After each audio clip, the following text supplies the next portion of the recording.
كل لحظة تمر عليك هي نهاية عالم وبداية عالم آخر. لا تتحسر ولا تنتظر. كن.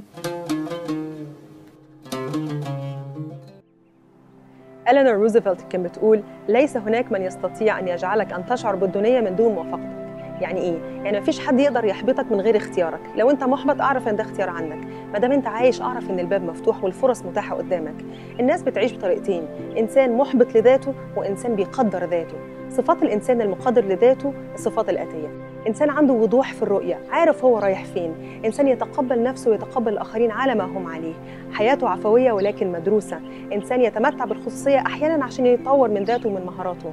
لو أنت عندك نقص في الصفات دي أعرف إن أنت بس محتاج إن أنت تعرف تدير نفسك إزاي وتعرف إزاي تقدر ذاتك أكتر من الأول.